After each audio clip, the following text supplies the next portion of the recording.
Right, now let's put those matters aside for a moment and take a look at an important issue for the residents of Nairobi. Most estates here in the capital have in the recent past experienced consistent water and electricity shortage, even with much talk about making Nairobi a 24-hour city and more conducive for investment.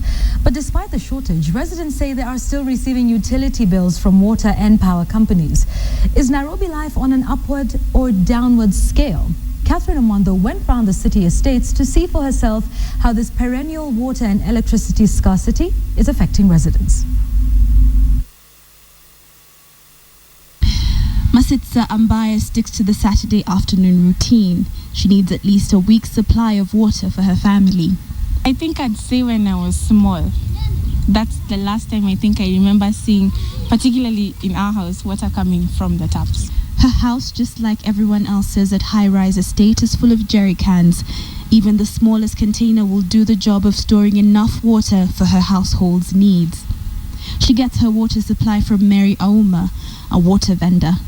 Siku yenye maji hakuna high-rise, tunauza maji shilingi 30. Na kama hakuna kabisa tunaingia huko ndani kibila huko chini kabisa. Tunauza maji 40 au 50 kwa mtungi moja kama hijirika. Masitsa's water meter no longer serves its purpose.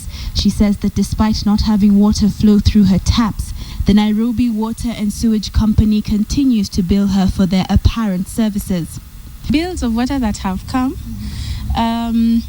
like for example, we had a meter and there was no water that was coming through.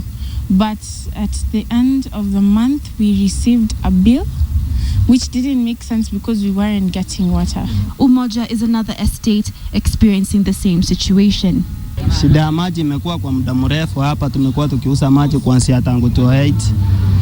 Kama mimi nimeanza kuuza maji tangu 2008, maji ndio nilianza hii kazi ya maji. Sasa ni almost 6 years to 7 years. Nairobi Water is the single supplier of water to homes, same as the Kenya Power and Lighting Company, which is constantly accused of laxity. One does not need to look far. On the KPLC official Twitter handle, there are complaints of interrupted power supply from all corners of Nairobi County and even beyond. The amount of complaints seem to increase during the rainy seasons. If the two companies mandated to supply homes with crucial commodities like water and electricity cannot find a solution to the perennial water and power supply shortage, perhaps it's time the two had competitors to keep them on their toes. Catherine Amwando, KTN.